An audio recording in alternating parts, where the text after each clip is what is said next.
Any discussion? All in favor of approval of the minutes from August 19th and September 9th, please say aye. Aye. Aye. Opposed, same sign. Seeing none, the motion carries. Next item on the agenda is the public forum. This is for items not on the agenda. If you wish to speak, please complete the green card and come to the podium and state your name and address. All right, seeing none for the public forum, we'll go ahead and close public forum. Next item on the agenda is a staff report regarding the installation of an agility course in the Ames Park system.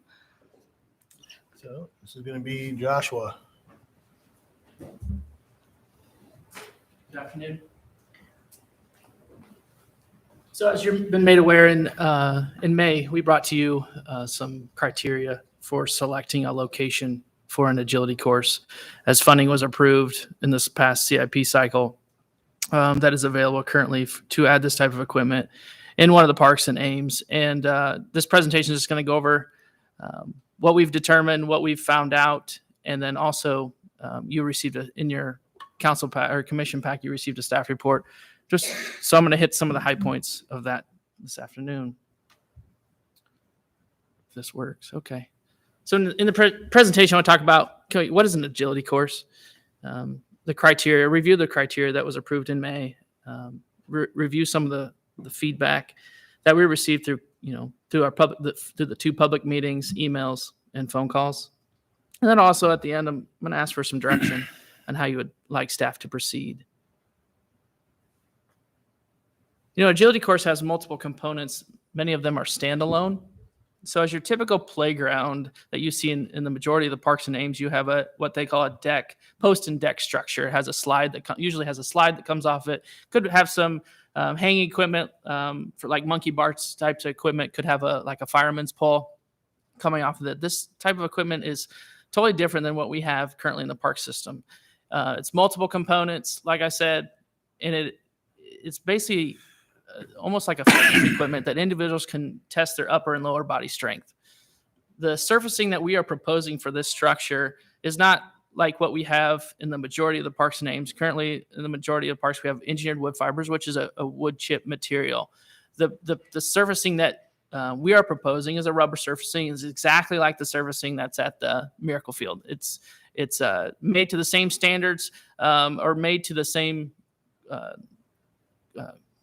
made to the same standards and install the same standards that is required by the Consumer Product Safety Commission, also by the National Recreation Playground Association. So it meets all safety requirements and safety standards for that. The reason why we're proposing this type of equipment is because we wanted to diversify our options as far as playground equipment in the city. If you go to like I said earlier, the majority of our playground equipment is post and deck equipment. We have gotten comments, we have gotten feedback from the public that they would like to see something different in the park system. What we have at the Miracle Field, at the Miracle Park, is different equipment that you would see anywhere else in the park system. So we are already working on diversifying that type of equipment throughout the system.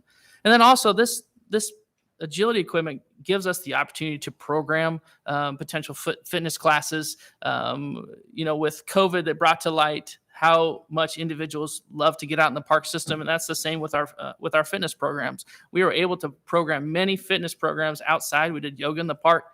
We did multiple sessions outside, which was really beneficial to us, and this offers us another opportunity to do that.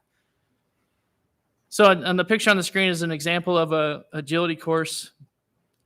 This course is actually in a suburb of St. Louis. They have their surfacing is synthetic turf, which is another option. We are not proposing that option for our agility equipment. So as you can see, there's a variety of standalone equipment there that individuals could do it as a circuit. It's set up as a circuit, or individuals can do one piece at a time, do 3 or 4 pieces, and then call it a day. Like me, I'd probably do 1 or 2 pieces and call it a day because I'd be tired. So. This is a proposed layout that was sent to us by our sales rep for a company called Landscape Structures. Landscape Structures is this exact same type of equipment, same brand as the Miracle All-Inclusive Playground. this equipment or this layout is, it's just to propose. We haven't determined the final layout as far as what we were going to do, but this just gives an example of what it could look like if it was in Ames. Now, there's multiple pieces there. There's a potential that you can take out pieces if necessary. Just some examples. This is called a quintuple step on the left side of your screen, and on the right side is called a spider walk. Now, as you see, there's a youth that's using that. There's also the same type of equipment for adults, for older 13 and over is what they're calling. But there's also equipment made for younger children as well. The thing on the item on the left is called a ledge hanger. Just test your upper body strength, and then you travel along that piece. And then on the right is basically just a overhead ladder that's got different undulations on it that tests upper body strength. And as you can see in those posts in the middle there, those provide opportunity for individuals to climb up there and to be able to reach it. They're at different heights, so individuals that are a little bit shorter can get up in the higher step and reach those bars. Just more examples. It's called a peg hanger is what they call that item on the left. And then have climbing ropes. They're also included as part of this equipment. You got balance beams, and this is called a wheel hanger, a wheel. I'm not fluent in the name, so please forgive me for that.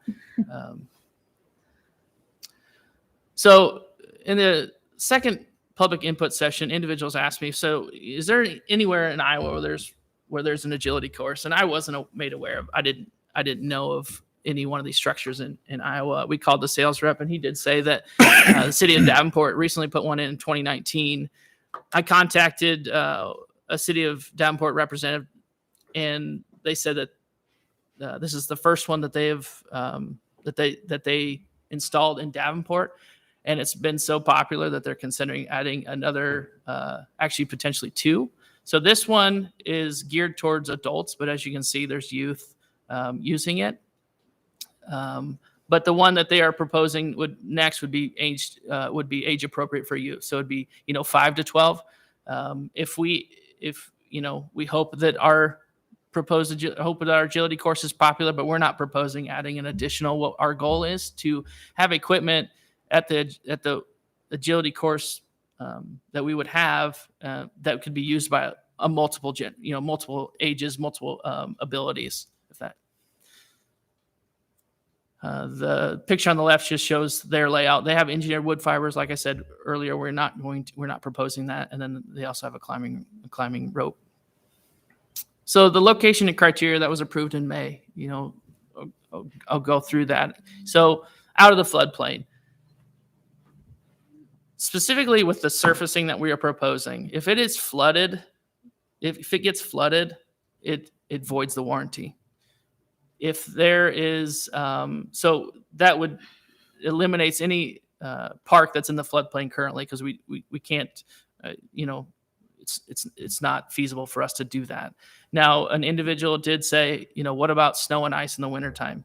That is not an issue with this. It's a permeable surface, so water. Heavy, if it's inundated with water as far as a heavy rainfall, or if it's snow and ice sit on it for long periods of time, that is not an issue. That does not void the warranty. Fits with park philosophy. As you look throughout the park system, in our community parks and our neighborhood parks, we have playground equipment in all of those. So yes, what we're proposing at the locations that we're looking at, they're either a community park or a neighborhood park. So does this agility course equipment, does that fit into there? And so that's a criteria that we looked at. Space available. We want to make sure that we have plenty of space available. We have a couple smaller parks, Old Town Park, Duff Park, very small. This piece is 5,000 to 7,000 square feet in layout. It's not going to fit in every park. So we have to have space available. It's got to have relatively flat space. The more grading that you have to do, the more expensive it raises the cost. So we want to keep the cost to a minimum in regards to grading. We want to make sure there's parking available. We know that this is going to attract individuals, and we want to make sure that individuals can can park off the street. So, if you look at some of our parks, majority of our parking lots are in community parks. We do have some neighborhood parks that do have parking off-street parking available. So, we tried to find parks that had those options. Visible from the road. One of the things that when we talk to the police department in regards to safety, they have some certain standards that they like to, that they are taught. It's called CPTED, Crime Prevention Through Environmental Design. One of the things they like to do is when they drive by a park or drive by any type of property, they don't have the opportunity or the time to get out of their vehicle and walk around and search and look at everything. So the way that park system, what we like to do in our park systems, and to ensure that if an officer or any other individual, whether it's a parent or any person driving by, can see through the parks, look at the structures, and ensure that it's got a safe appearance to it, that there's no structures that individuals can be hiding behind, if that makes sense. First and foremost is safety. We want to make sure that the equipment that we install, the surfacing that we provide, and then obviously the service to that park is safe. We want to make sure that individuals can get to it in a safe manner. So that's number one importance. Community and park equity. We have multiple parks throughout the city. We want to ensure that individuals have the opportunity to go to a park within reason anywhere in Ames. Also, we want to ensure that individuals, that the park amenities, whether it's playground structures, tennis courts, shelters, that individuals don't have to drive all the way across town or have to travel multiple long distances to get there. So we want to make sure that these amenities are spread throughout the community. And then also accessibility. It's very important what in regards to park planning is that people have accessible routes to get to utilize the equipment. We just installed a shared use path up on 24th and Duff at Innis Grove Park to ensure that individuals can get to that park so they can use it, whether it's on a bus, a bike, or if they're a pedestrian, they're walking. So we want to make sure that wherever this is located, that it's accessible. Joshua, can you just elaborate slightly on the community park equity criteria, like specifically the park equity? I'm just wondering, there's two criteria there, and I'm wondering why some have one yes and one no. So basically, So in regards to park, go ahead. Well, I was just going to say he'll get to that. Yeah. Oh, okay, that's fine. It's coming up here. He's going to show the Okay. locations, and then he'll show that exact Yep. chart. That's fine. So these are the parks that staff came up with in regards that best meet the criteria. And like I said earlier, this stuff is information is outlined in your staff report. So Brookside Park, the east side of Brookside, there's flat space available. It's out of the floodplain. A couple of issues that it doesn't have is it doesn't have parking available. There's no parking lot. It's not accessible because I don't know if I can. Yeah. So there's a set of stairs right there and a set of stairs right there, which makes it very hard for all individuals to get to that point. There is parking available, but people have to walk quite a distance to get to it. Car park. So there's a parking lot available. As you can see, there's sidewalks that can there's an accessible route to get to it. It's out of the floodplain. It's visible from the road. That was one thing that, looking back at Brookside, that it was not. It's hard. It's tough to see with all the foliage on Brook Ridge. It's tough to see from the road. So this checks all the boxes for us on car park. Come on, clicker. There we go. Emma McCarthy Lee Park. It's got flat space available. It's open space, parking lot. The things that it doesn't have accessible routes to get there. Ross Road does not have sidewalks on the road. It's not visible from Ross Road, which individuals have to drive down. Police have to drive down into it, which it's tough in this park anyway. It's it'd be tough to do that anyway. So, Moore Memorial Park. This is probably the most relatively flat space that we could find at the park. It still would require quite a bit of grading to get it flat. There's parking lot available. There's an accessible route. The issue is there's multiple pieces of play equipment there already. So, and in our minds, it doesn't make sense to put it there.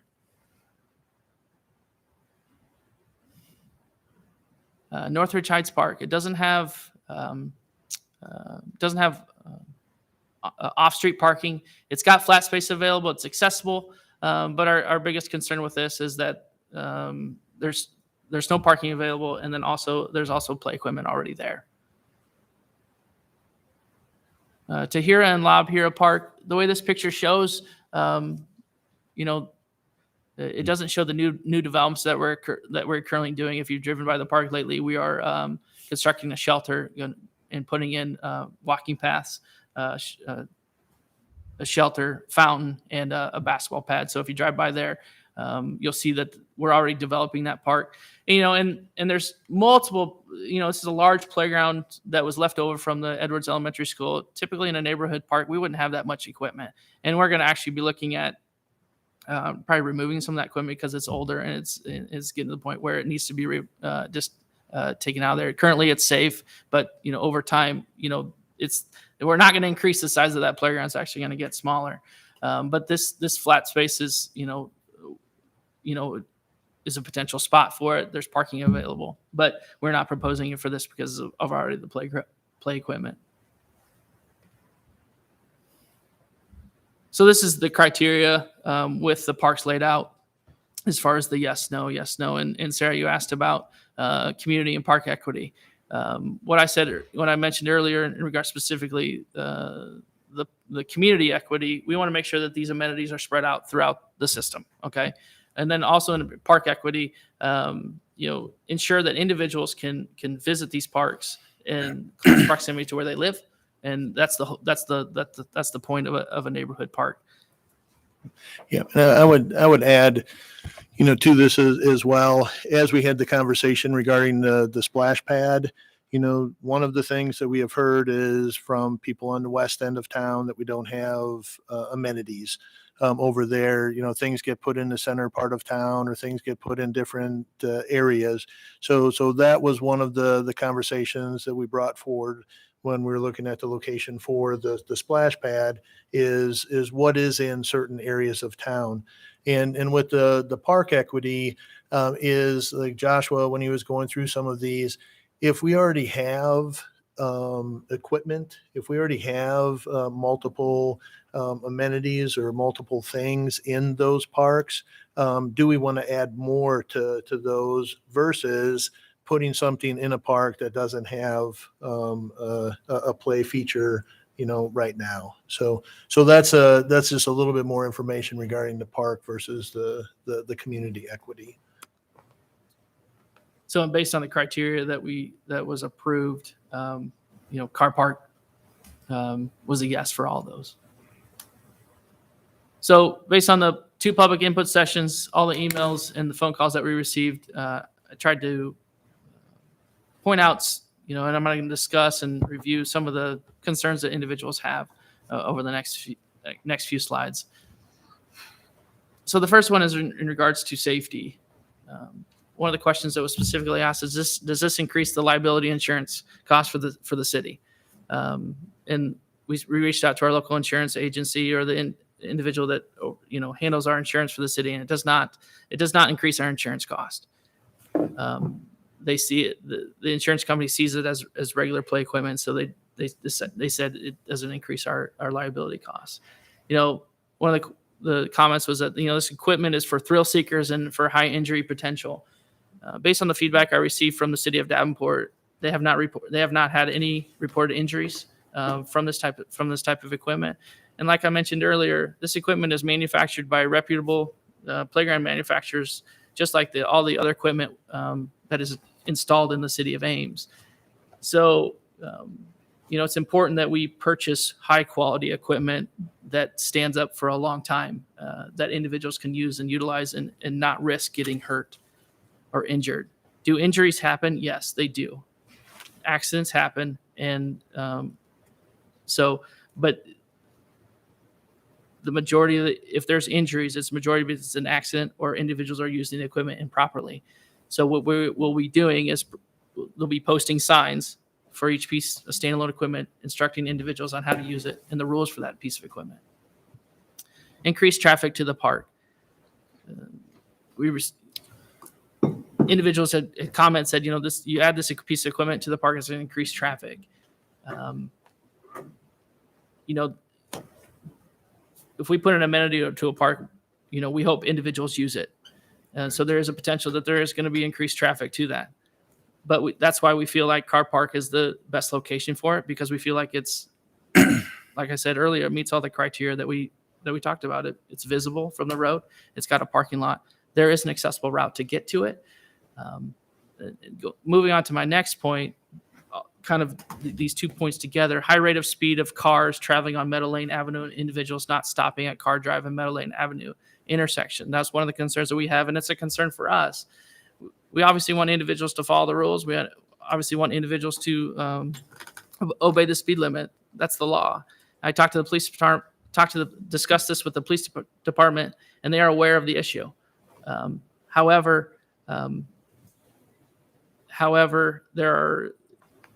there's one officer designated for that area of town, and if they receive a complaint, they will go and check it out, and they will monitor that situation. But they can't have an officer monitor that situation for multiple hours, because their decisions, how they monitor traffic, how they patrol, is based on data. And the data that they're receiving is that the majority of their issues is on the main corridors, whether it's 13th and Duff, Lincoln Way and Grand, all those intersections. Those are the areas that they're monitoring. So if I advise individuals that if there's concerns, whether it's in the Car Park neighborhood or if it's any other neighborhood throughout the system, that they need to contact the police department to ensure that they're aware of that issue and that they can address it. Delinquents hanging out in the park. The park hours are 6 to 10:30 p.m.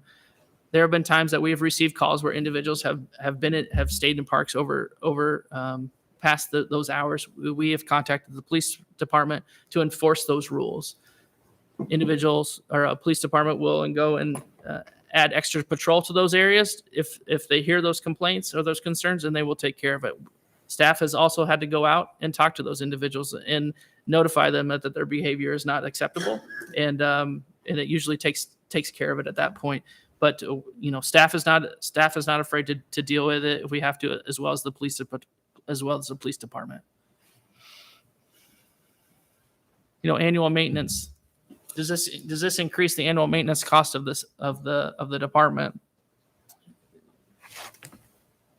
Each piece of playground equipment is inspected on an annual basis, sometimes twice a year. Our goal is to have it inspected twice per year.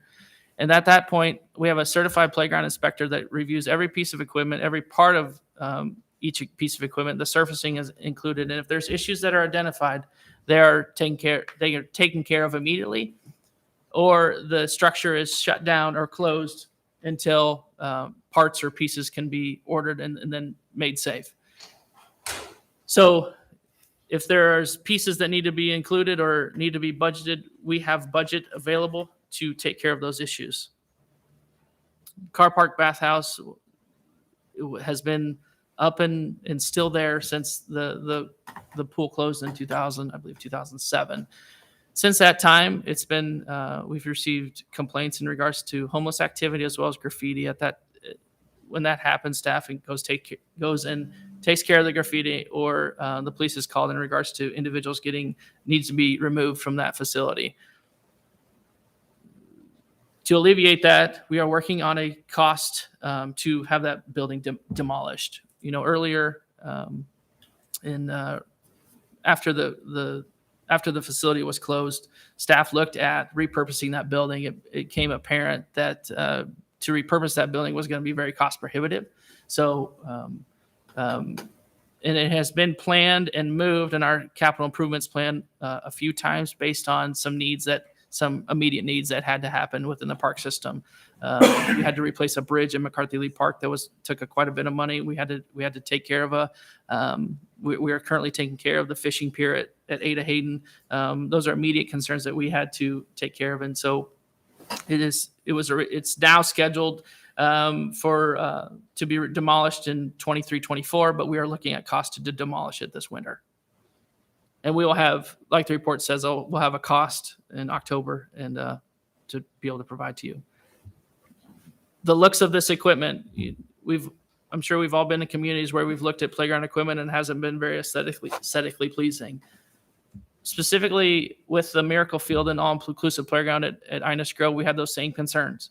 We worked with the neighbors. We looked at different colors. The playground manufacturers offers various colors that can be quite appealing and look and fit the location. We're looking at that as well for this type of equipment. That's the last thing we want to do is put a piece of equipment in there that's gaudy and doesn't look good at the location. As far as lighting, we are not proposing any additional lighting to the site. We're not adding additional lighting. However, the CIP calls out that we are going to be adding a shelter and a restroom in FY 23-24. That will have security lighting on it, but it will not be directed at the play equipment. So it's not going to be illuminated. People are not going to be able to use it at night because it's dark. So there's going to be no additional lighting over the playground. Parking. The reason why we picked Car Park is because it's got a parking lot that we feel is capable of handling this additional play, additional activity. It's got 30 parking spots with two handicap spots. The previous, when Car Park or when Car Pool was going, there was multiple individuals that were using that facility every day, and I'm sure at that time there were people that are parking on the street. Our goal is not to have individuals parking on the street. However, there may be times when it gets really full and people may have to park on the street. But what we have seen, what staff has seen, is that it's capable of handling this type of activity. And I'll go on the next bullet point: lack of a sidewalk in Car Park. I'll have a picture showing that later. But on the west side of Car Park, directly adjacent to where the former car pool was located, there's not a sidewalk. So we are proposing through this project adding additional sidewalk to head up to that would connect with the shared use path that was included as part of the bank stabilization project at the Homewood. On the opposite side of the road, on the opposite side of Meadow Lane Road, is a mid-block crossing, which traffic does not recommend adding. But it was added as part of this shared use path that was installed as part of the bank stabilization project. If we're going to look at, when we add that sidewalk, look at removing that, so it would open up additional parking spaces on the west side of Meadow Lane. Neighborhood versus community park. Like I mentioned earlier, there's a piece of equipment that we put in neighborhood parks, and there's also equipment that we put in community parks that we wouldn't put in neighborhood parks. You're not going to see a tennis court. You're not going to see a baseball field in a neighborhood park. So we try to make sure that we're putting equipment that is suitable for these locations. However, Car Park is almost a hybrid park. It's accessible to other community parks, East River Valley, North River Valley. It's almost a gateway. So but we feel like adding this structure to this location is well suited for this spot. Disruptive to nature. There's some concerns that adding this park is going to disrupt nature. The area that we're proposing is a turf area currently. 10 years or 13 years ago was a swimming pool. Parks are transitional. Parks move and change from time to time, and it's staff's job to look at these parks and make sure that the equipment or the use of that park is appropriate.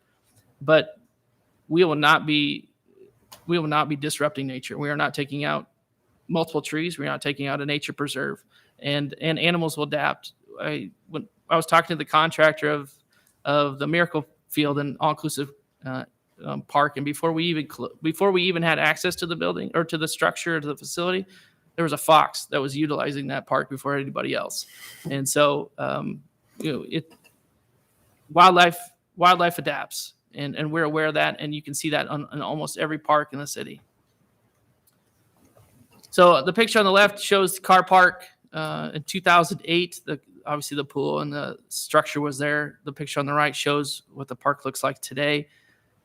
So it's like I said earlier, parks are transitional. They change. They can change. Is there any, well, you can go to the next slide because my question is sort of related to the layout. My clicker But- works. There you go. Yeah. You know, regarding neighborhood concerns, I mean, you have the concern. I mean, it's sort of up on a berm, you know, there it's raised a little bit. Is there any thought to putting the shelter and bathroom on the other side, you know, to offer a more of a buffer, or that would be preferred to be on the east side? So you're saying putting the shelter Yeah, just right like in here? swapping it, Yeah. or We discussed that, but that's not something that we would probably recommend at this point. I think one of the things that that we did talk or have talked about with the shelter is generally a shelter is used. People are there, you know, they're gathering for a function, and if they're in the shelter in the location that's proposed on this picture right now, you know, they can overlook, look towards the river, you know, see what's going on.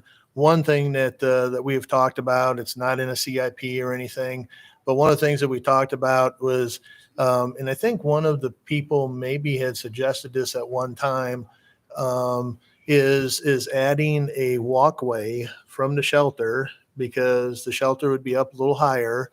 That path that you see on the right or to the right of the shelter is lower. And we talked about how neat would it be to have a walkway and then a deck out a little bit further and expand kind of the use of that shelter. So it's something that we talked about, and I'm pretty sure somebody had Yeah, mentioned. somebody provided feedback to us in about regards to maybe that doing idea. something. So that's one of the things that we had talked about. Could we flip flop them? Sure. You know, we could change the configuration, do, you know, some different things with it, but as of right now, we're liking this configuration.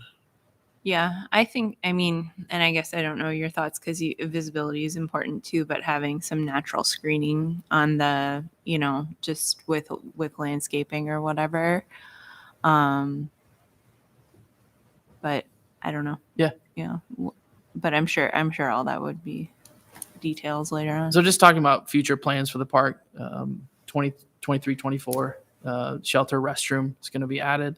And I apologize. I was going through this afternoon and I realized that city council approved additional community gardens in the city.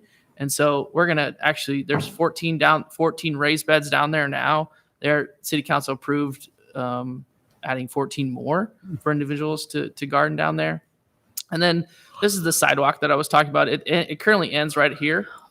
And so we are proposing adding another sidewalk to connect to this, removing this pedestrian access and truncated dome. And then on the opposite side, there's a mid-block crossing. So we would remove that so individuals would have to come down to this stop sign and cross, which is obviously a lot safer and is recommended by our traffic department.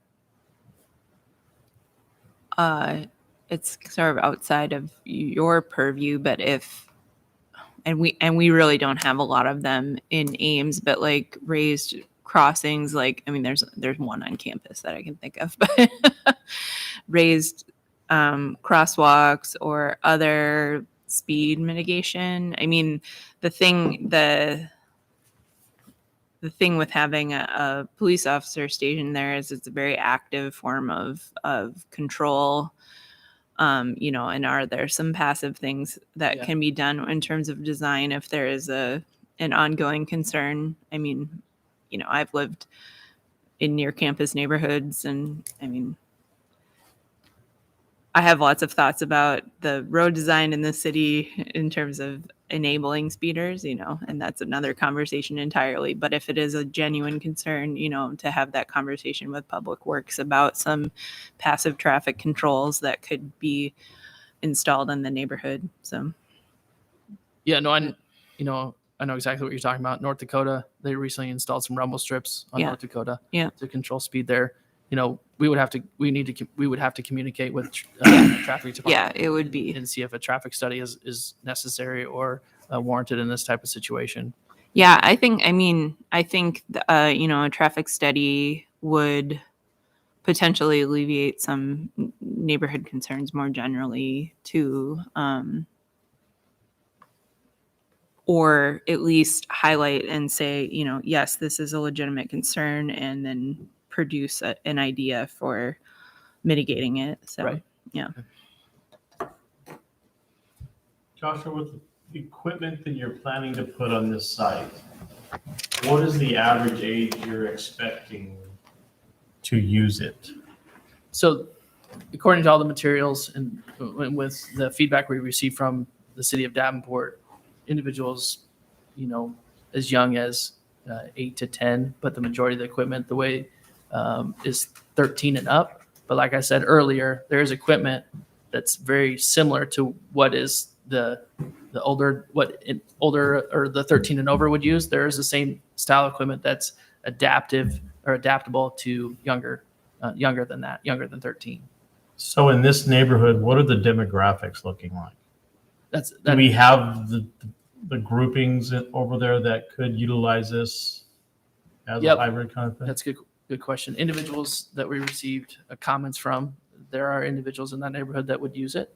They recommended that are of that age group. We received multiple comments that they would definitely use that. We appreciate it because you're looking at equipment that teenagers could use, and there's not a lot of equipment in the city that teenagers can use. Yeah, it seems like something people would travel to utilize. Doesn't need to have the demographics in the neighborhood, maybe, because you're going to have people from all over town. Correct. To me, Car Park is already a destination park because you have people going there to garden. You have people going to cross-country ski in the winter. That's the most busy I've ever seen that Car Park parking lot is after a fresh snow. We walk our dog over there pretty regularly, and the one time we couldn't find parking was after a big snow. So, Yep. In the past, fairly recent past, we've had pool, destination, shared use path, like you said, gateway to other parks. It is a destination park already. Yeah.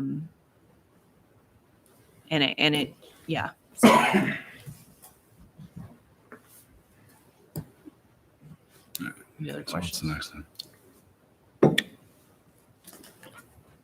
So next steps. I have some questions on my last slide, so I'll need some direction from you all. And then we will come back with a staff recommendation in October, and then a commission recommendation to city council after that. And then at a later point, city council will make a final decision.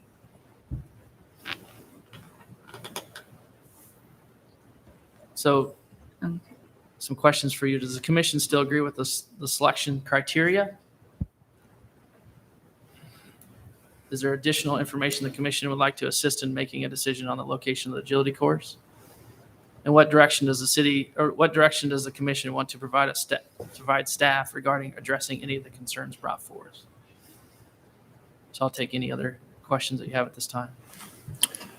I'd like to start. I want to preface my comments with I live at 20th and Maxwell, so Car Park is my park. I'd actually consider this to be, I would say I'm a super user of the park. I have an interaction with Car Park every single day of the week.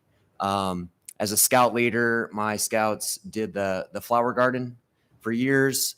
My son, his Eagle Scout project, resurfaced the picnic tables and got rid of the graffiti on East River Valley Park. So I have a huge interaction with this. I run through there every other day. So I have a very intimate knowledge of all the cross-country trails on East River Valley Park. And I really like the idea of this park and its location. It's excellent because we don't have that facility for those adolescents and young adults that need the simulated dangerous play that's vital for cognitive and physical development.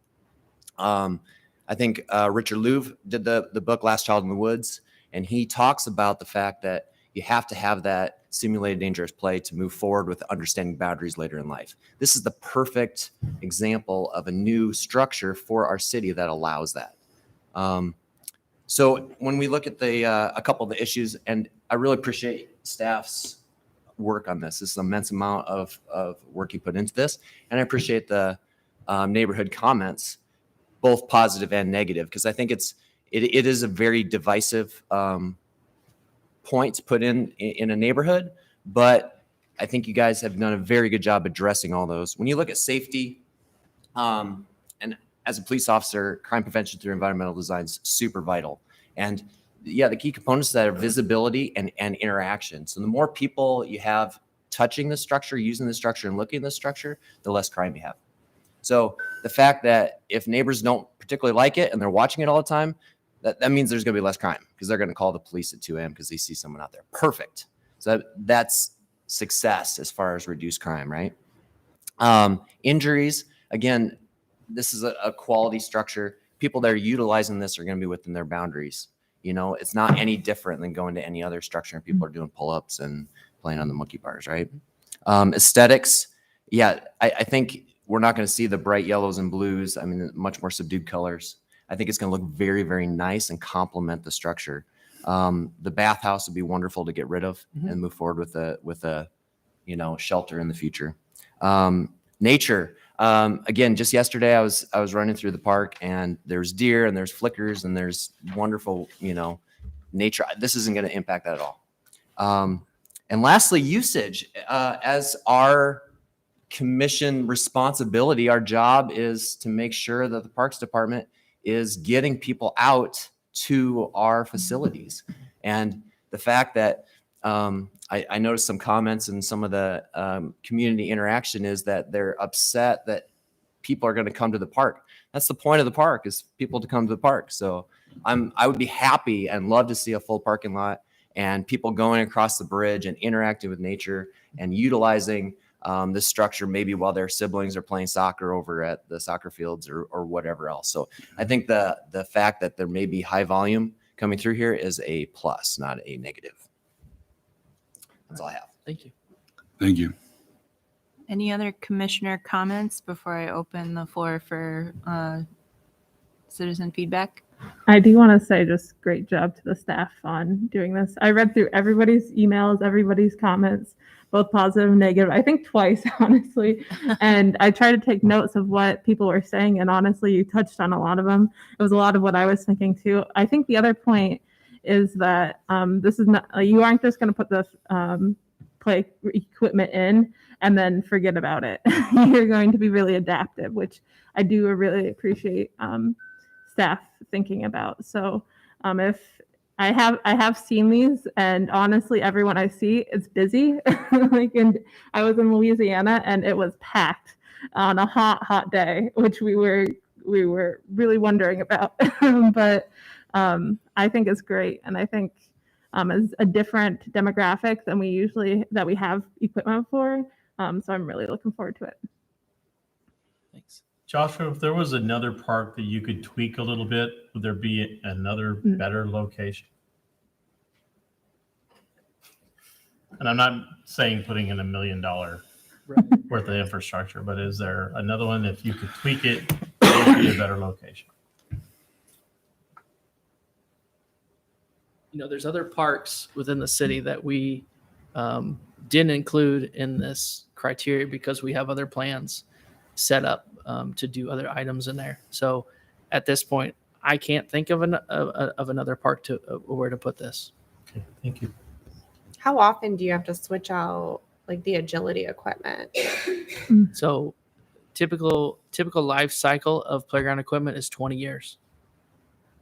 So it would be the same structure for 20 years, or would you be changing out certain? The way this equipment is constructed and the way we are proposing in regards to the surfacing, and I can talk about the surfacing.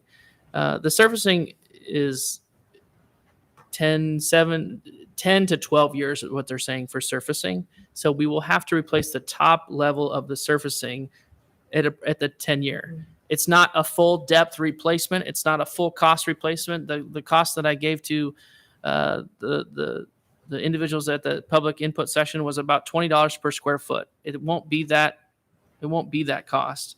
I believe it's around $7 to $8 per square foot at that point. But obviously in 10 years, that's going to change. But the way the equipment is installed, it's installed in concrete. And so if you're going to replace a piece, you have to replace not only the surfacing in that area and also the piece, which is quite invasive.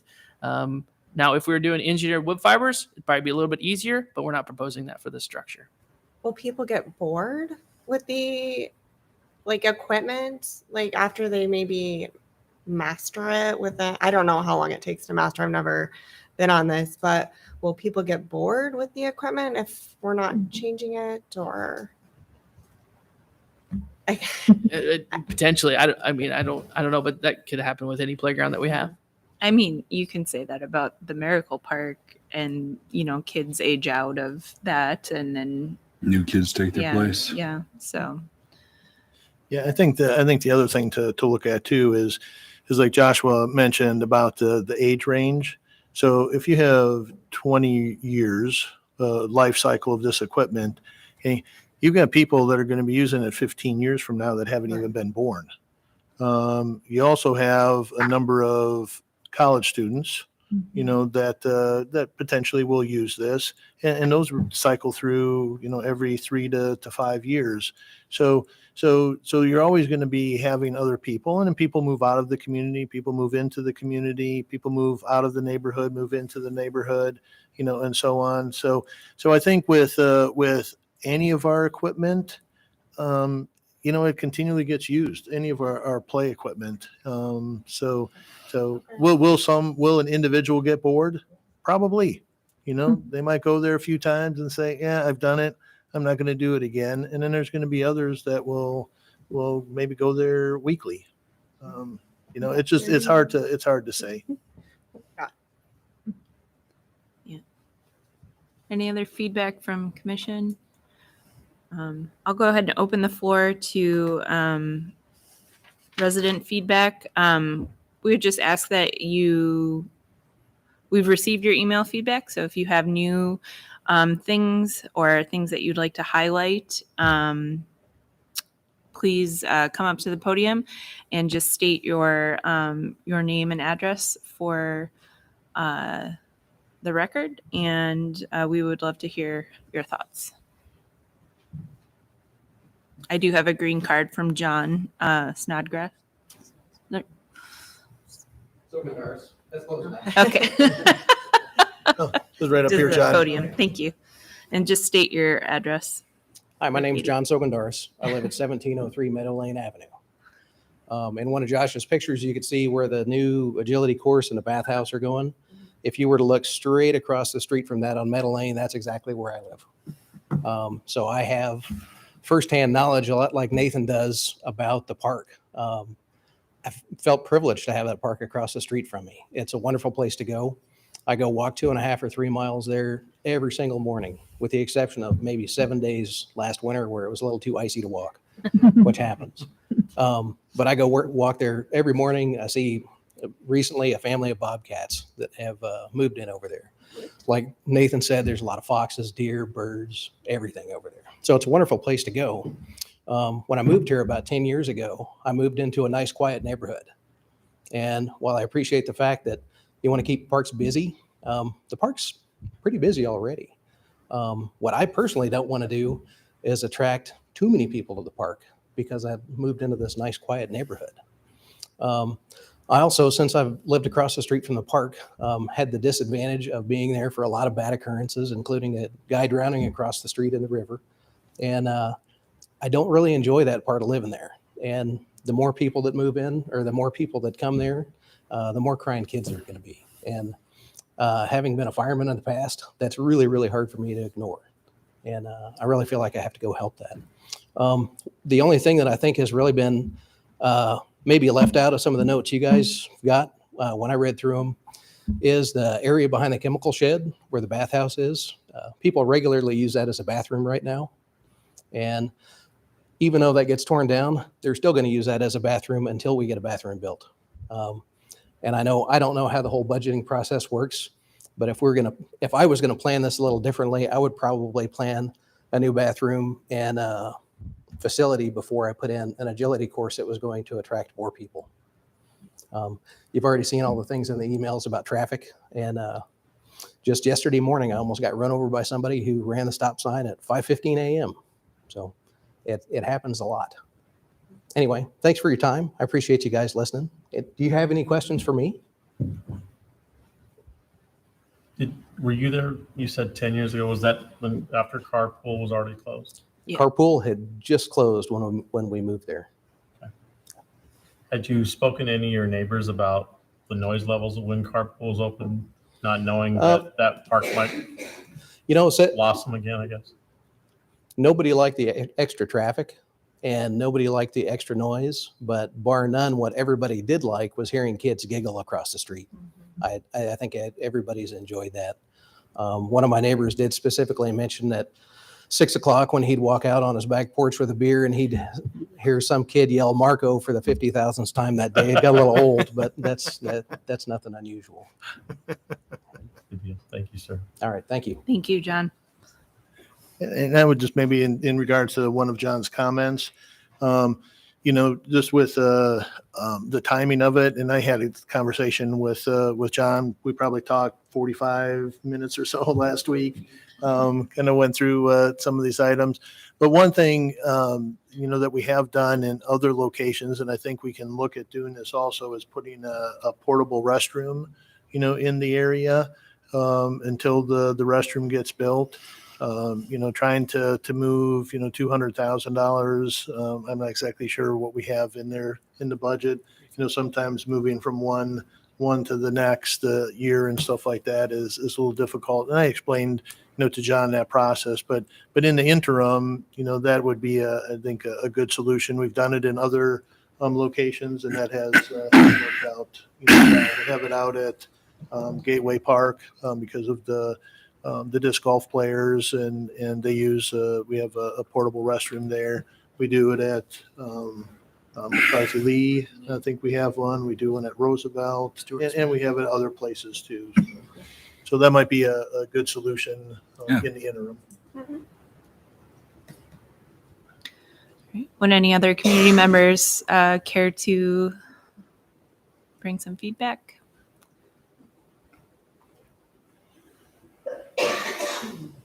Hi there, I'm Tracy, and I live at 1703 Meadow Lane with John. And I wasn't going to say anything, but I wanted to explain. I'm the one that did the trolling up and down the street looking for people's opinion. And when I did it, I used to be a neighborhood organizer. So I didn't go in, oh my God, they're going to do this. I said, did you get the postcard? Do you know what it is? And what do you think about it? So I didn't give my opinion to them. But I think it was 28 people were home that I spoke with, and 24 homes, and I'm sorry, 28 people, but 24 of those homes owners up and down Meadow Lane and a couple on Paulson said absolutely not. They did not want that in our neighborhood. So they weren't against having something there. The feedback I got was everybody hated the pool house, that the pool house is still there.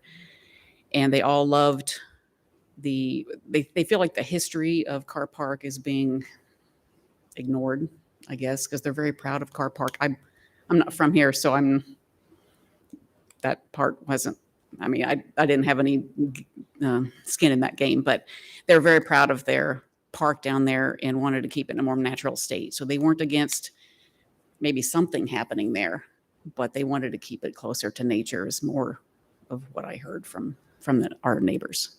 So I guess I would just push back on that a little bit. I've lived in Ames for 17 years now. And so I was here prior to the Carr Park demolition. And that neighborhood was very supportive. There were Save Carpool signs all over town. It was a big deal. And there was a lot of collective grief from that neighborhood and from the city regarding demolition of the pool.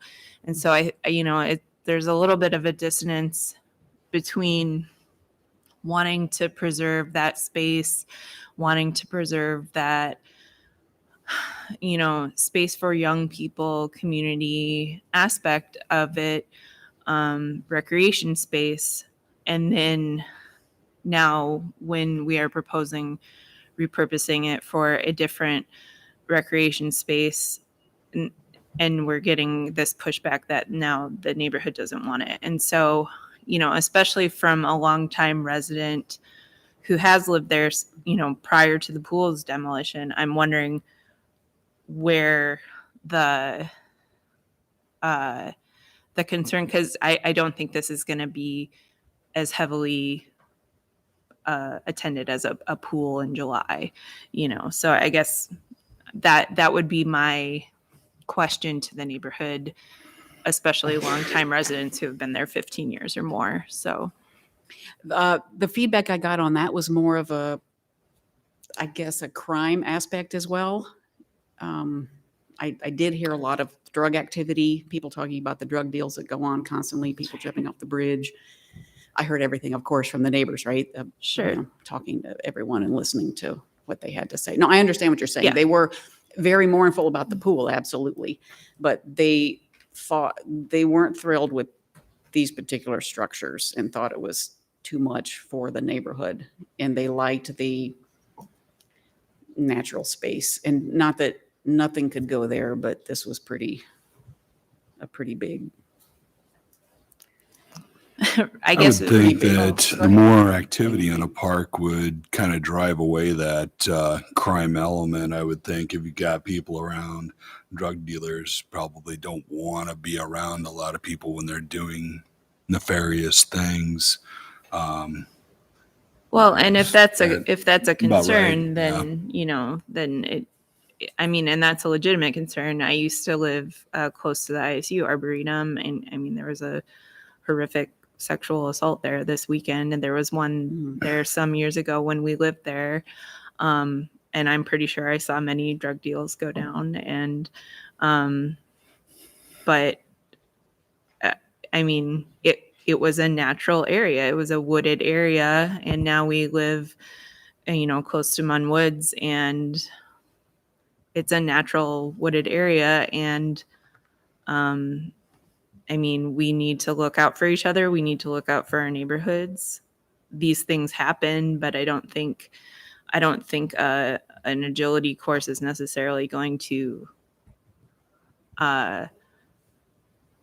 bring a substantial amount more of that to the park. If it's already happening there, then let's address it, So, but I appreciate your feedback, and I have shared your concerns about, other parts of Ames. But I think one of the huge gifts we do have in Ames is that we do have these incredible urban wooded areas, and in Car Park, it's across the river. We have that, and then it's north along the shared use path, whereas I don't see this part that was a pool for 50, 60 years, and then Long time. hasn't been a pool for 12 years as the natural part of Car Park. So I don't know. That's my opinion, but I appreciate your feedback. So Tracy, when you talk to the individuals that you spoke to, because many of them, I know quite a few of them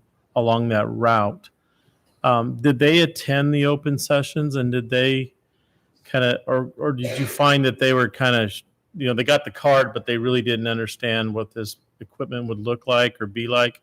Because I know we face that in a lot of our parks. That, the Miracle Park, which is one of probably the most fantastic places in Ames, we really kind of got beat up on what they were wanting to do there. But did did the folks go to the open session, or were they just kind of, hey, this is just how I feel, not really understanding what it was going to look like, or have even more input out in the final design aspect of it? I felt there were quite a few people that did come. There were quite a few that didn't as well, but I thought it was well attended personally with the meeting at the Homewood Golf Course. Yeah. Well So we attended. had two meetings, Dwayne. The first one, only a handful of people. I think John and Tracy were the only ones from You were the from meeting, huh? from the car park neighborhood. And because of some of and Tracy's efforts, talking to the neighbors and so on, we started getting a number of emails, and that's why we decided to have that second meeting. And I didn't look to see, compare the petition versus the. It was, I didn't count because it's around 30 people probably. So it was very similar to the amount of, and I counted 25 on the sign-in sheet, but not everybody's signed in. So I'm pretty sure it was 30, probably a few over that. Well, thank you very much for your consideration. Thank I you. do have Yes, one sorry. question. Sorry. Sure. Nope, go for it. You mentioned that some neighbors were thinking of other type of things that they could put there. I know we're talking about the agility course now, but what other things were mentioned? Someone mentioned, I'm gonna have a hard time putting this into words, but like somewhere that like kids could go to learn, like some kind of a natural looking Eco. at vegetation or Like an outdoor learning center. some kind of learning center or something to make it, I don't want to say invasive, but instead of a structure, to have it, keep it natural looking in the area and to have, I personally don't know what that looks like. If you had flowers and then, with, signs and then the kids could come or insects or I'm not sure what that would look like, but. I mean, there has been some interpretive signage, I think in Car Park on the east side and then in Brookside Park. And and I'm not sure who put that signage there. It's pretty neglected and not necessarily up to date. But I mean, I agree with you in terms of amplifying the natural beauty of that park. One thing from being on Parks Commission for the last few years is we now have a city forester, which is sort of unique. And he has really been instrumental in sort of reviving some of those urban forested areas and dealing with invasive plants and dealing with, the ash borer and making sure that we have wild spaces in Ames that are healthy. So, I mean, that might be just a separate conversation to have with the city forester about the east side of the river and what can be done there. It suffered a lot of damage during the derecho last year, and what can we do to create interpretive signage or make that a learning space too, because I think there's a lot of value in that. So, but yeah. I just had one other kind of comment about as far as like park equity goes. I'm not sure that we need some playground equipment in every single park. I guess there's also I'm sorry, I have no words, argument for natural space equity. And I'm not necessarily saying just keep it the green that it is, but like we were talking about the outdoor learning center or something like that. I agree with you there. But I also think, as Joshua mentioned, you don't want to have kids to have to walk across several busy streets to get to a park. And I think something we've focused on in the last few years is making sure that there are amenities that are walkable. And I think the city focuses on that, just as a goal in general, is having those, it was a huge conversation surrounding the Healthy Life Center and the pool. And, so I do think it's important to have some facilities in every park and I think Car Park has this sort of recreation area on the west side of the river, and it has a very rugged natural area on the east side of the river. So it's just that the west side of the river is where the houses are too. So, Right, right. so I'd love to see, somebody had an idea about the benches overlooking the river itself mhm. and making that more a part of the experience, actual seeing the river Yeah. and being more interactive with it. And, So, yeah, and we've, have you been to the North River Valley Park, Lowhead Dam. the Lowhead Dam area? oh, yeah. Mhm. Yeah, so that, I mean, Right, right. making more areas like that in Ames is going to be a huge asset as well. So yeah, I agree with you on that. So Anything else? thank you for Thank this. you. It turned into a No conversation, problem. but I appreciate it. So, okay. Would you like us to discuss these 3 points? Joshua, Keith? Yeah, I think with it, if there's anything else that you have, I know there have been a number of things that have been mentioned. But if there are specifics, because we're looking to bring this back to you in October with a recommendation. So if there are specific things that anybody would like us to, if you need additional information, let us know. Can I ask Joshua, for the actual equipment side of it? I mean, we were looking at something that looked very stark, and I've seen some resorts, some inside facilities that kind of fit a little bit along. It'd be kind of a happy medium to where you had something that looked like it was an outdoor facility, but it had the same elements. Have you seen anything like that in the brochures of this company that said, we're going to put it up, let's pretend we're at the Wisconsin Dells. They got all kinds of stuff up there. Okay. And you go into some of these resorts and they have these indoor facilities, but it looks like you're in the woods, but it still has the same elements. Gotcha. I will talk to the salesperson, but I don't know if they have any type of equipment specifically for this, like designs for this agility equipment. But I'll certainly have the conversation. And if the recommendation in October is to go with this location, we'll come up with multiple designs. We'll meet with neighbors, show them what we're thinking, get their input, and go that route to make sure that the colors are acceptable.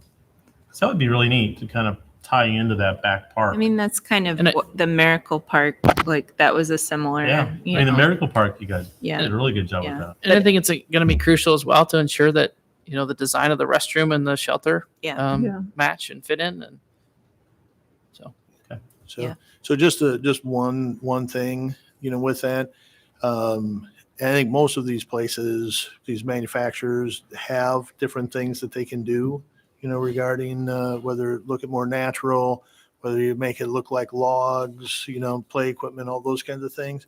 What generally happens is, the price is sometimes, 20, 30, 50% higher as well. So, just obviously the play equipment at Miracle Park was quite a bit different, but just the equipment itself was $700,000 or more. So we can take a look, but there may be some things that we can do. It may be as easy as just some of the colors, and that's what we tried to do a lot of with the Miracle Park as well. But we'll take a look at that. Maybe I missed this, but when are you thinking about putting the agility course in, and when are you thinking about putting the new shelter in, and how do those compare, like timeline wise? So the shelter and the restroom is in fiscal year 23-24. So July 1 of 23 to June 30th of 24. The money for the agility course we have available right now. Okay. So we'd like to get it done this fiscal year, so prior to June 30th of 2022. Mm-hmm. So that means a year or two of porta potties, basically, if we need Right. Yeah. Not much. Yeah. My this is just a comment about alternative sites. Like my other favorite site is the Tahira Park. sort of makes me backtrack on my previous statement regarding park equity. You know, you want to keep a sort of a child's playground equipment there. If you took that all away, eventually you would be requiring kids to cross Lincoln Way to perhaps Franklin Park or something like that. But on the flip side, I think you have sort of maybe a higher density of apartment residents there who, you know, need outdoor recreation opportunities. I don't know. Those are my thoughts about that being an alternate site. But I really appreciate the work that you've gone into evaluating the various sites around town. So Great. Thank you. Yeah, I mean, car park checks all the boxes. It's got the nice facility, a nice parking facility. It's nice and flat there. You're not gonna have to move a bunch of dirt, I mean, you're going to keep the cost down that way. The manufacturer did such a fantastic job with Honest Grove, the Miracle League playground. I mean, it looks like it belongs there, and I have no doubt that they can do that again with this facility. It seems pretty ideal, and it's needed on that side of town, I feel like. Yeah.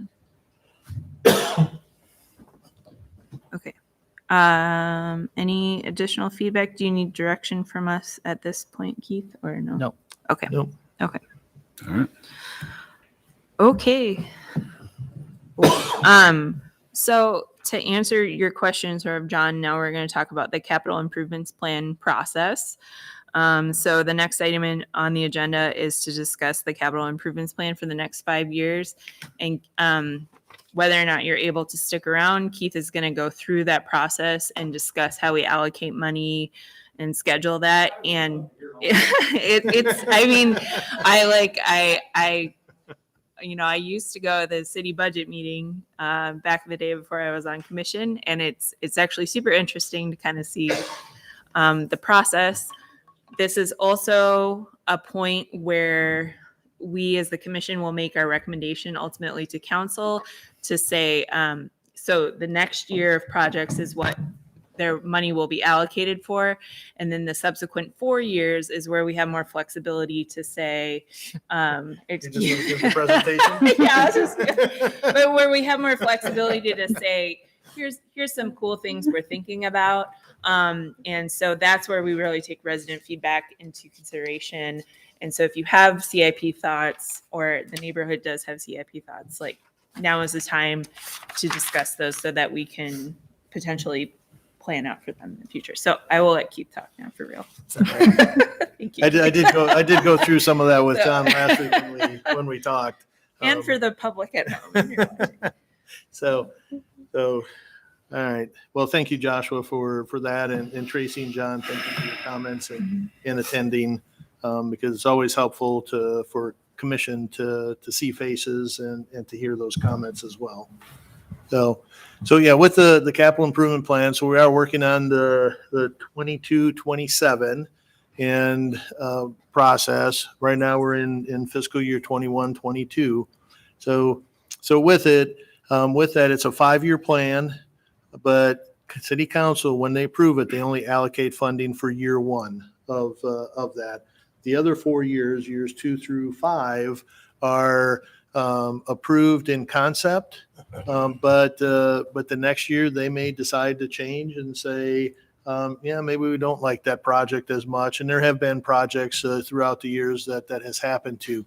Generally, what happens is our current plan. So again, 21 through 26.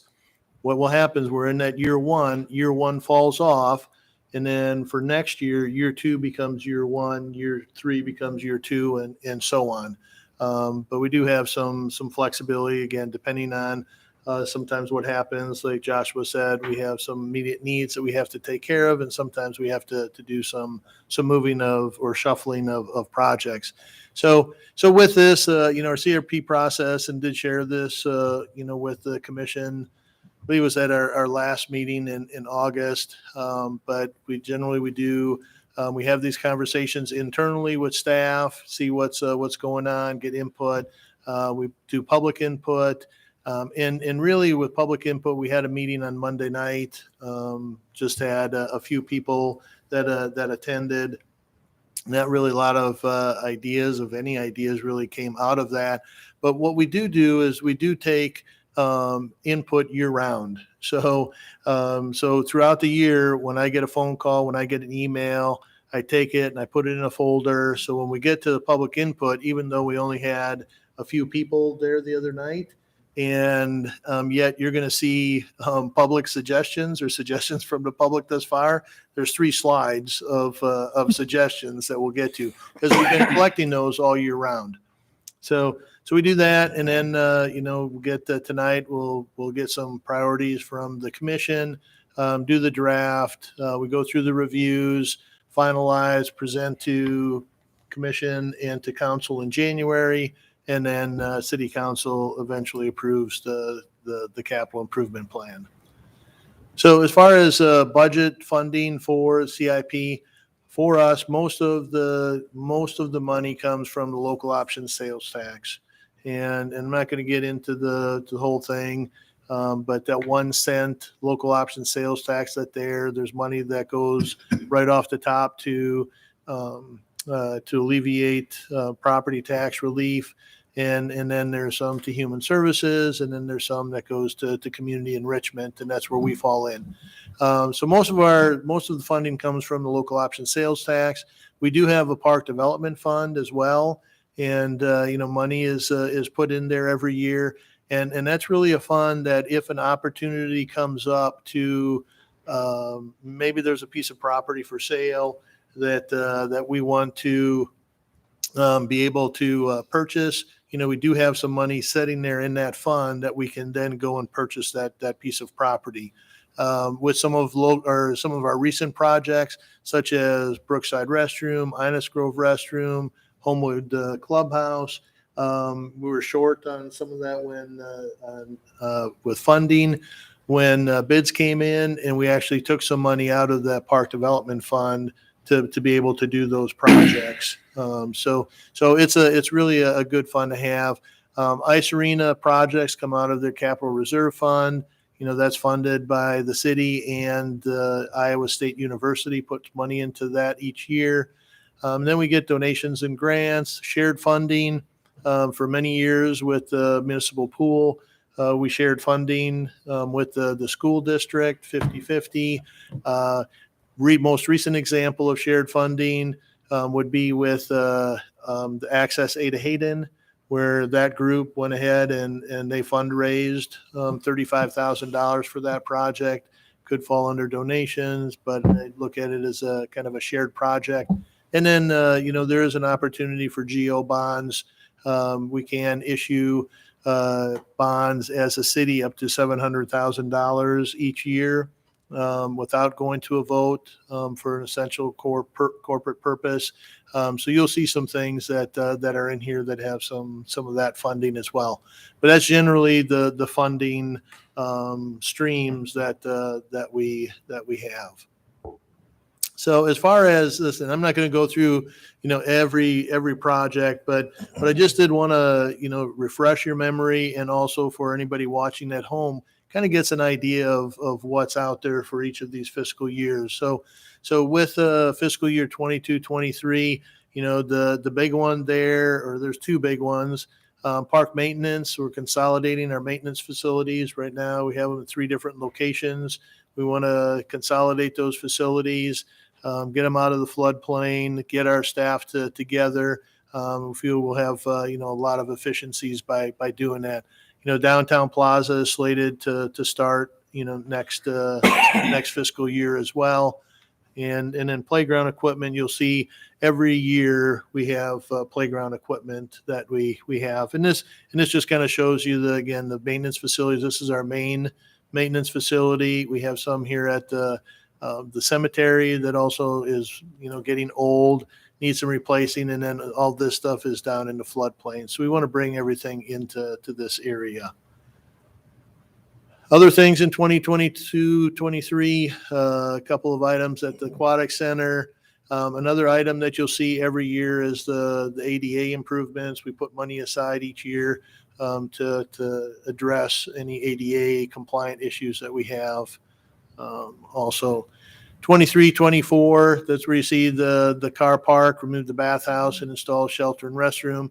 Like Joshua said, we're looking at getting, and I think we'll be able to do this, get the bathhouse and the equipment or the pump room down, this winter, and get that out of there.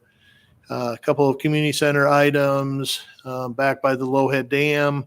We had talked about this also, installing some additional parking, moving the shelter. You'll see some things. And then up at Ada Hayden, you see some different pictures. Again, this is the North Lake. Here's the parking lot. We are looking at doing an overlook right there. So people will be able to see back into the wetlands. Kind of ties into a little bit of what Tracy was saying. Really give people an opportunity to see things that they may not see. There's a lot of migratory birds that come through Ada Hayden. And that is something that we've already had conversation with the Friends of Ada Hayden. And we're looking at probably doing some shared funding with that group as well. Is that like on the west end of the Upland Trail? No. Oh, I No. have no idea. So where this I'm is looking. right here's the north parking lot Oh, okay. and the main shelter. Okay, fishing Oh, pier it's right just off here. the path. So this is Okay. the North Lake, and then I this is gotcha. just the Okay. the path that comes. Gotcha. Upland Trail is up here. Never mind. So, and then just a couple again playground equipment and ADA improvements. 24, 25. Replace stage lights with LEDs. There were some general fund savings last year, and we were able to replace some of the LED lights, but there is still more. You can see the tennis courts, Gateway Hills, adding a restroom, permanent restroom, some other items. And just for example, so this is our office. So with it, this is the backside. So this would be kind of standing right by, near the first hole of the disc golf course, looking north to the building. And this area right under here is where we're actually looking at adding a restroom. So other items for 24, 25 in the Cottonwood Shelter, this replacing the path around the South Lake. Again, we're looking at widening that. It's 10 feet going to 12 feet, going to concrete versus asphalt, doing some other things with it as well. And then again, playground equipment, Furman Aquatic Center, adding a shelter. And then replace the bridge on hole 9 at Homewood Golf Course. Again, that bridge has been there. And Tracy, you'll appreciate this with the Fox. I was out there for a meeting a couple weeks ago, and walking in with someone, and the Fox kind of came across the practice green over by hole 9, and then we lost sight of it for a while. And it's like, oh, there it is, and it actually was walking across the bridge to get to the tee side. So it is kind of neat, and we've had stories where the Fox actually, somebody hits the ball up on the green, and the Fox will run out, grab the ball, and then take it back to the woods. So We had a coyote that would steal dog toys from our yard when we Oh. lived on the cross country course. Yeah. Yeah. Yeah. So that will be a big one, and you'll see something about the ravine here in a minute. 25, 26. So again, this is year 5 of the current plan. So we do have some parking, renovate the restroom at River Valley, the climbing boulder, the parkour equipment. We have it in here. This might be something that goes away because of the agility course, because it ties in, but we'll have to have more conversation about that. Then we'll be replacing the path around the North Lake, and then more playground equipment. And there's actually 2 pieces of playground equipment at O'Neill Park, and they'll both get replaced at the same time. So, and then 2 big ones here too is installing a bridge over Iowa Creek, Moore Memorial. And One of the things there is that area to the west of Iowa Creek. We're working with Water and Public Works. We have a consultant. We actually have a meeting coming up here. I don't know if it's next week or a week after, maybe. I can't remember. But really, we told Iowa State that we're not going to farm or lease that land so they can farm it anymore. So retiring it from that and then dealing with stormwater, nutrient reduction, water quality, stream bank stabilization, and a number of other things. So Would you just turn that into kind of a wetland? I mean, it is kind of already a wetland down there. well, when you that's get down why there. we have a consultant. So Okay. so they're looking at all of that. But we talked that really the focus is whatever can do those, stabilize the stream bank, reduce the nutrients going into the stream, stormwater management, water quality. So it could be done through a number of things. Wetlands is one of the possibilities. Yeah, because I think like just having that would possibly relieve some of the pressure, like that you have flooding in like University Village area. Yeah. Yep. It will hopefully help with some of the it will help with some of the sediment dropping during a flood on Vinker. Yeah. So, and then Hayden's Preserve, the development west of Hyde, west of Ada Hayden, right now in the most recent plan, the developer is setting aside 9 acres for us for a new park up in that area. So we'll need to develop that as well. Okay. And this is, kind of that area, more Memorial Park, what people know. And then this is the area that we have a consultant looking at and what will we do different. And that would link up more Memorial Park with sort of the reactor woods and the bridge will be connected here, and Dwayne's been involved with this too. And eventually what we like to do is get a trail that will run kind of through here and then up Shoal Road all the way to Ontario. So, and that trail is in the long range transportation plan as well.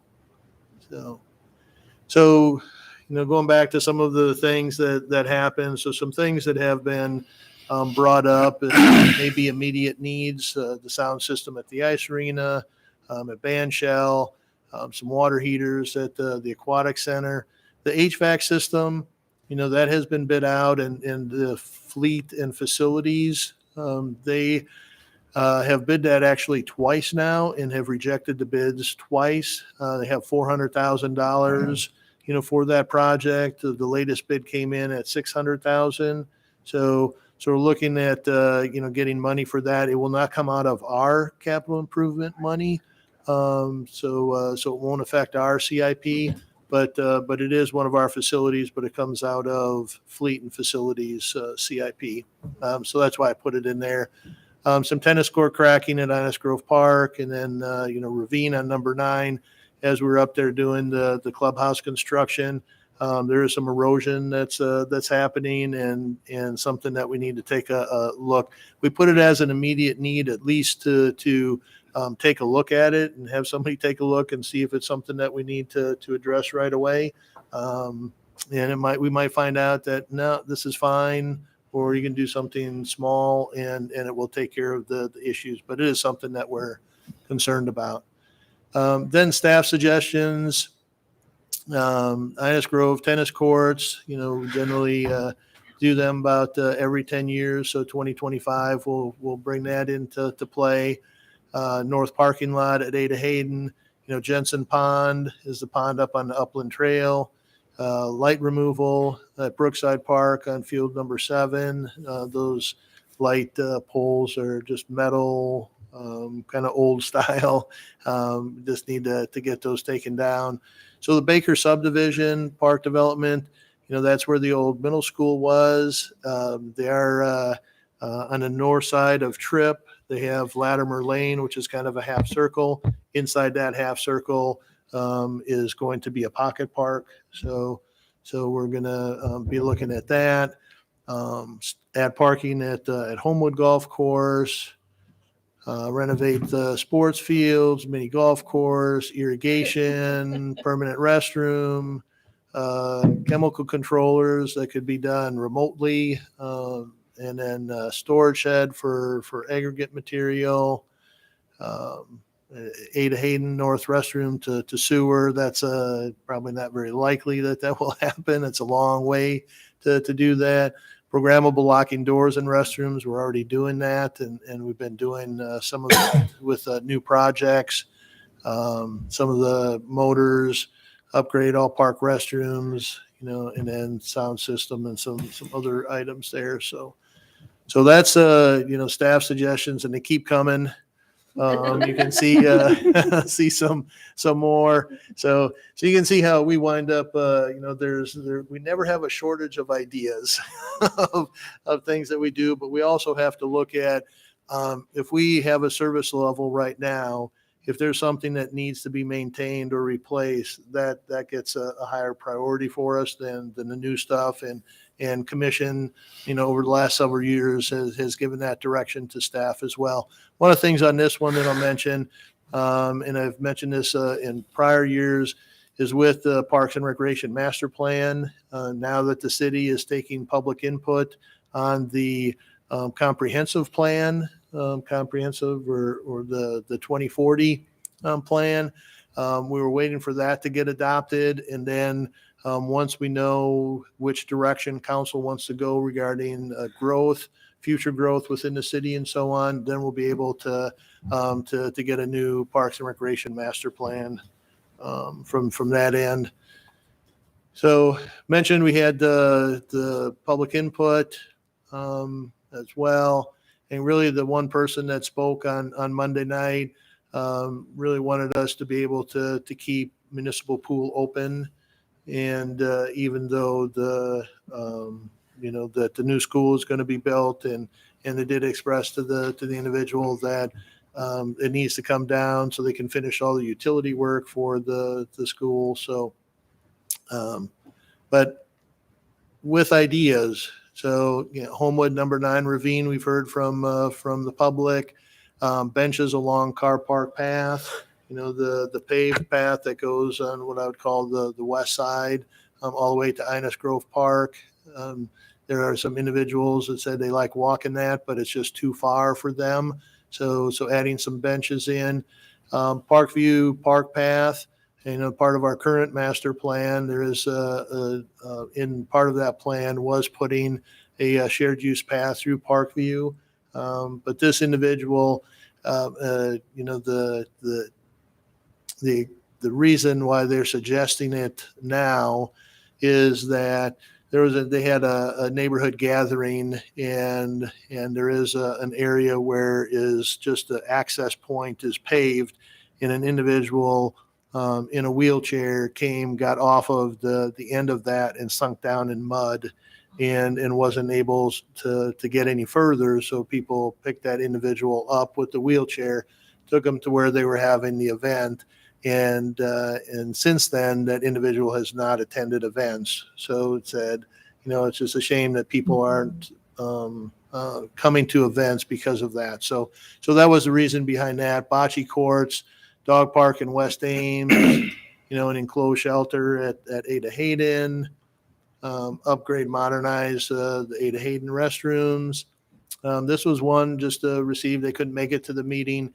But the individual has a son with special needs, can walk on his own, but not very confident, is shaky, and traversing the stone steps in the Miracle Park is difficult. So the suggestion was adding some railings so individuals can get up and down those steps a little easier. That individual also mentioned loves the adult changing tables in the restrooms at Innis Grove Park, and hope that we can do more. And I did communicate with her and told her that as we do more restrooms, mentioned with the downtown plaza, we'll be adding restrooms, and we'll be adding, we actually gave them the Innis Grove design footprint for these restrooms over here with the adult size changing tables. Is that something that could be considered too at Daly Park with the splash pad, thinking about adding some more full-featured restrooms at Daly Park. Yeah, and now with some of the current restrooms, we'd have to take a look to see if it's possible Right. to add within the current footprint. If it's not possible, and what I mentioned to her, as we renovate and build new restrooms, that we would be looking at that. For sure. Yep. And then stairs, there's a few things here with the disc golf course. We actually had a meeting with somebody on Tuesday, who's actually a professional disc golfer, just moved here within the last year. And with the creek crossing, I think we've mentioned this in the past, is what we're looking at doing is reconfiguring the holes. We have a lot of erosion on what creek is that? That we're not Worley. Is it Worley Creek?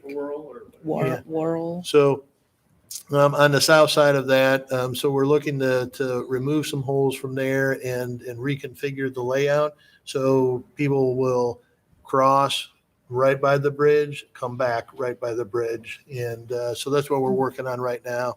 And some of the other things will be taken care of as well. A few things at Roosevelt. Install watering system at Car Park Gardens. Actually, council did give us direction to do that, earlier this year. So that will either happen. A spigot will be put in either this fall or next spring. And then Children's Memorial at Moore Memorial Pond, indoor playground. That was going to be part of the Healthy Life Center, but individual. And you saw some of these comments there. And then I just received one yesterday about this pump track, and I had to do a little research to see exactly what a pump track was. So these are just some pictures, and across the top you can see some of them. That's dirt. It's just a dirt track. This one is asphalt, and this one's actually portable. So there's different ways. But the one thing, if you do this, something a little bit more permanent with asphalt, what it does is it winds up, it's not only good for bikes, good for skateboards, and individuals in mobility devices can all use it.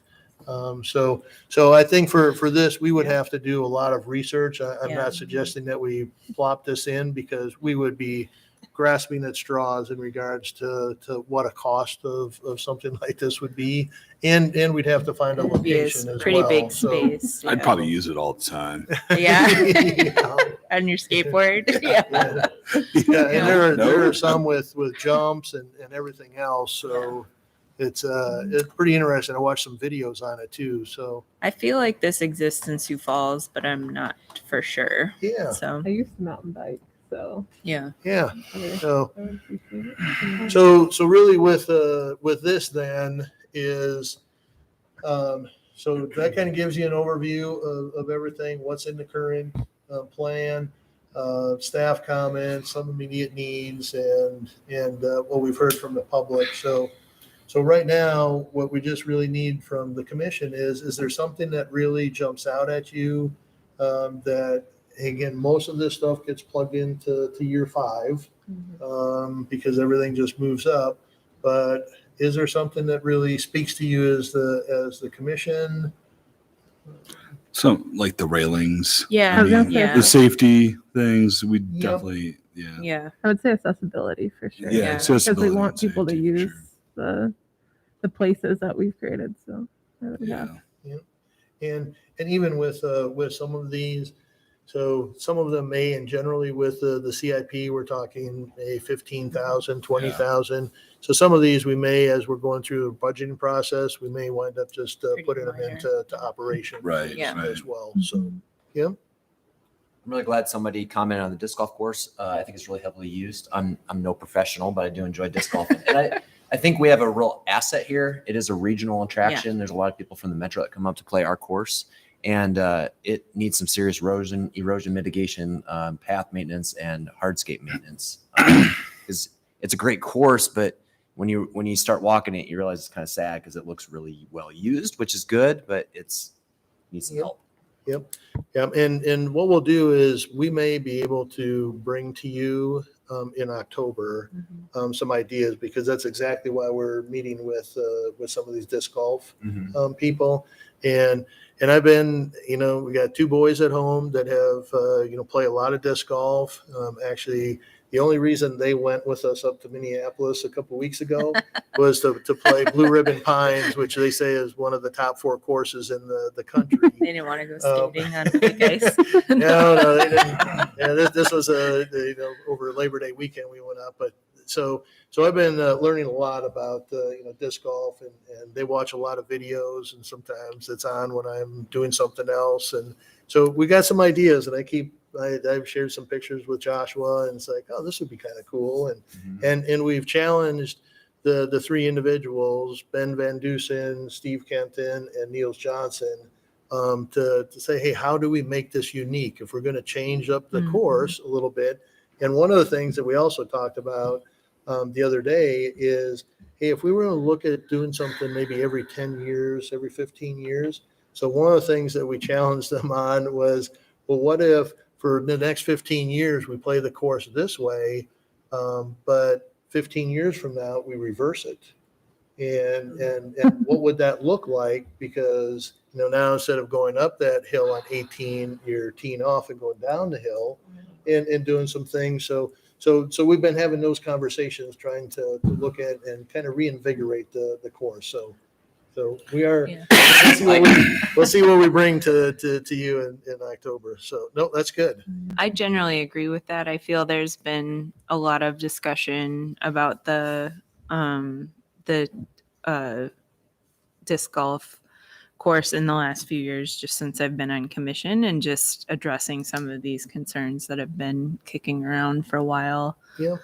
Making sure we don't push those back.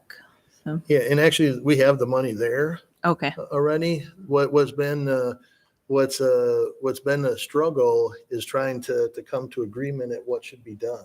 Oh. That's sometimes the hard part, because we've talked with landscape architects, we've talked with staff, we've talked with different people, and it's like, well, you could do this, you could do that. You might not be able to do anything.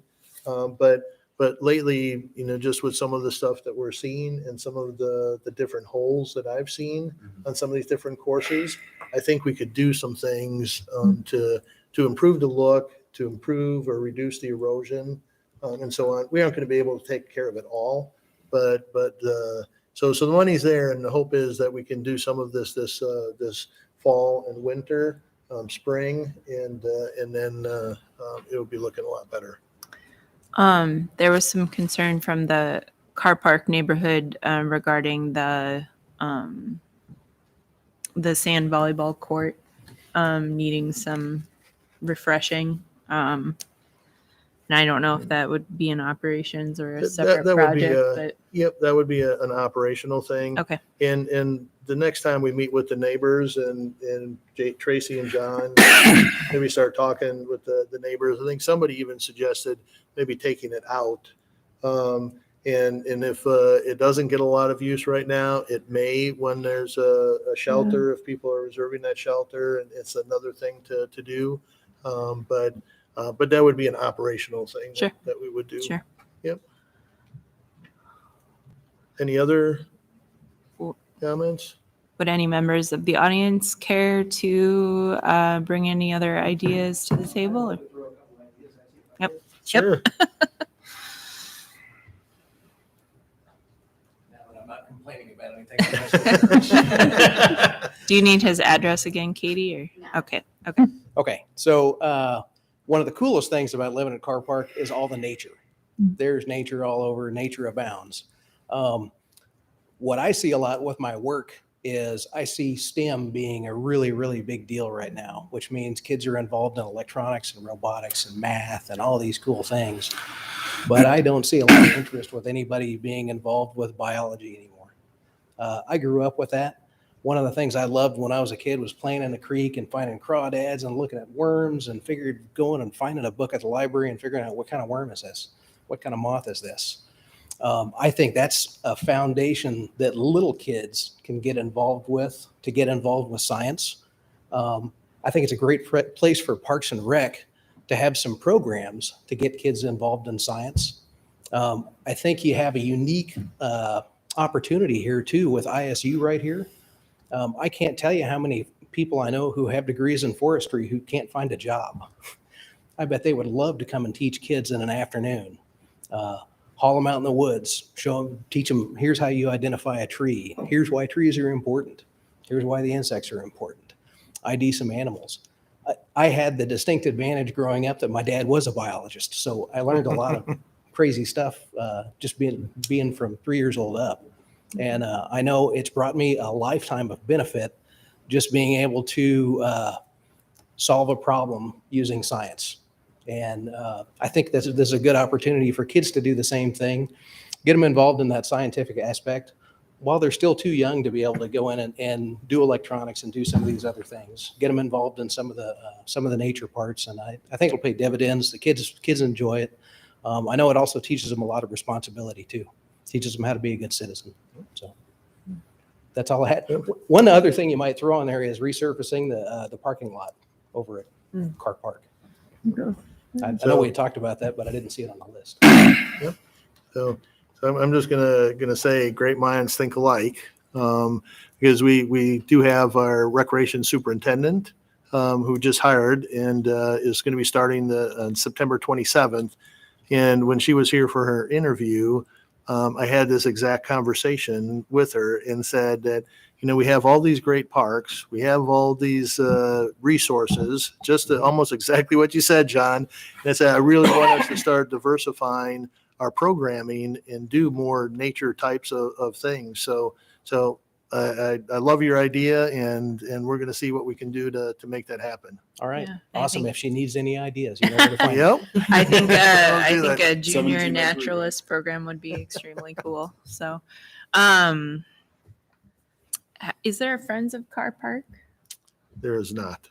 So, I mean, that is something, there's a Friends of Ada Hayden, there's a Friends of Brookside. Friends of Ada Hayden is the most involved in terms of like fundraising and events and things like that. They do tours.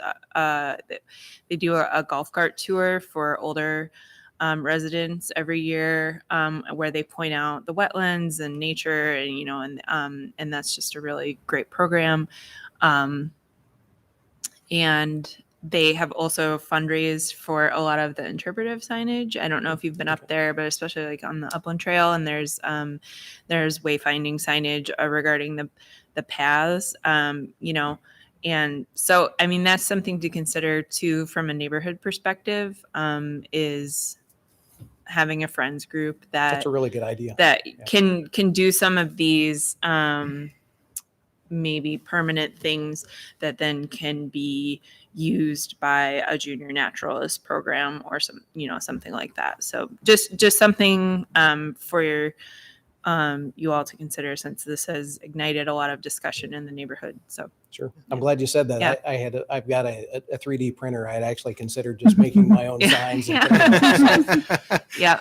So yeah, if that's something that as you're talking with your neighbors, if it's something that you're interested in, give me a call and we can sit down and I can give you more of what the friends groups do and things. So I'd look forward to that. all right. Anyone else? Thank you, John. Okay. Thanks. Thank you. All right. Any other commissioner feedback on the CIP ideas? Okay. Number 7. Oh, You gotta Yep. leave? You gotta. Yeah. Okay. Yeah. Okay. yeah, we can do that.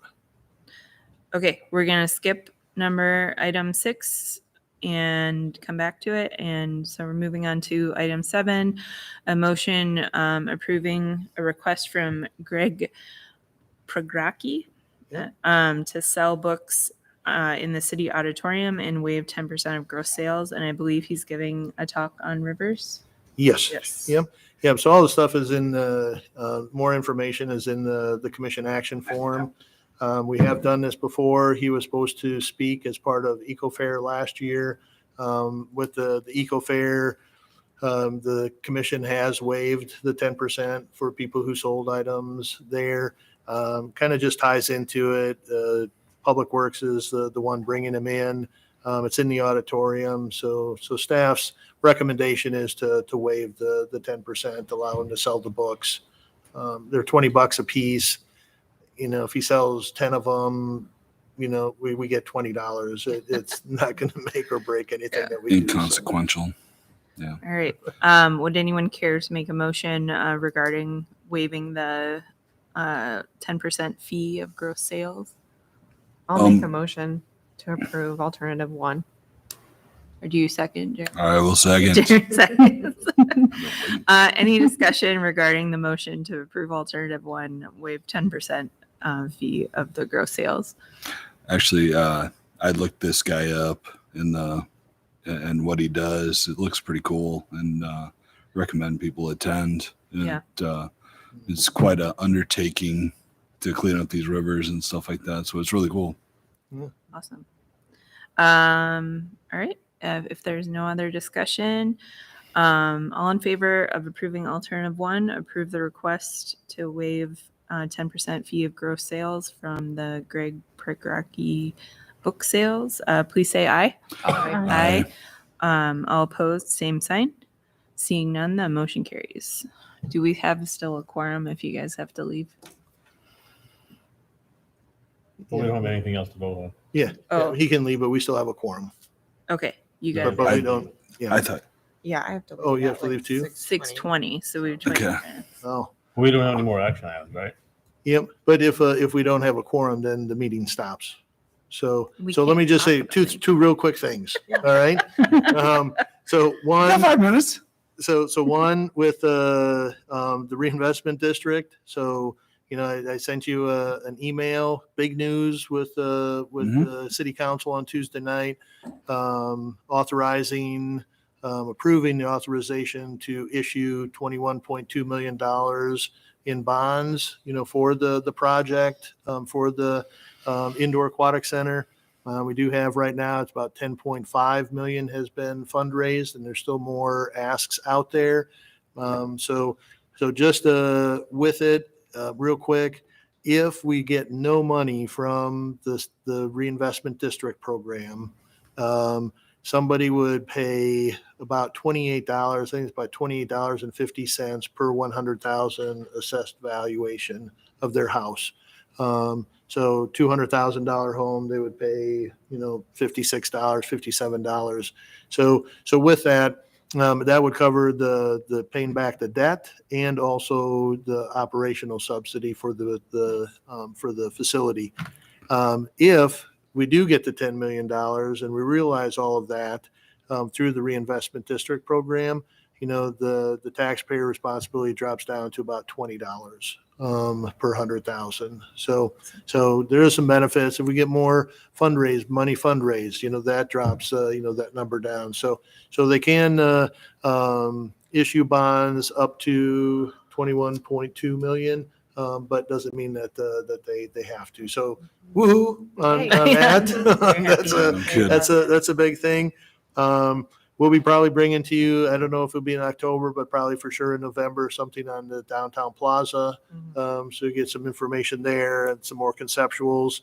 And then the other thing, Recreation Superintendent, I alluded to it. So Courtney Spawn Court is our new Recreation Superintendent. She is yesterday was her last day, but she was the Director of Parks and Recreation and Tourism for the town of Payson, Arizona. Oh, wow. That's a big So- move. Yeah. So she is our new recreation superintendent. We'll start on September 27th. So she'll be here for the October meeting, as well. And other than that, you could probably adjourn and we'd be good. Okay. Is there nothing else that you really desperately want to do? Yeah, you need more to tell us, Joshua? Dog parks closed. You've heard me enough. Okay. Dog parks closed for annual maintenance next week. Starting, yeah, good point. Starting Wednesday of next week, we're gonna do some just annual turf maintenance. We got a bench we got to put in, and then do some tree trimming. So Awesome. should be open by Friday afternoon at the latest. So. Great. Thank you for that update. So One other thing Yeah. is, No, I got 5 minutes. so it just, we are getting close on a few projects with, so the fishing pier is being worked on up at Ada Hayden. So prior to our next meeting, we may have, we don't have a date set, but we may have a ribbon cutting for that. We have done some improvements at Franklin Park. So we may have a ribbon cutting for that as well. And depending on how things go with Hera Park, we may have a ribbon cutting with that as well. So, but we'll just, as soon as we get those dates, we'll let you know when those will be. I did have one question from a community member regarding the pickleball retrofit at Emma McCarthy Lee Park. Yep. What's the timeline on that? So we've hired a consultant, working with them just to get all the plans and specs put together, because we will have to obviously reline it. There will be new posts that need to get put in, some fencing and so on. So what we had mentioned at the meeting that we had on August 11th, with the pickleball players is that we would do the design this fall. We would get it bid out and have the project done probably late spring. Okay, because I was Awesome. I was pretty sure that funding was in this year. So- Yep. Okay. Yep. It's there. Nice. Okay. Good news. All right. If there are no other comments or questions, I would take a motion to adjourn. Move to adjourn. Meeting is adjourned.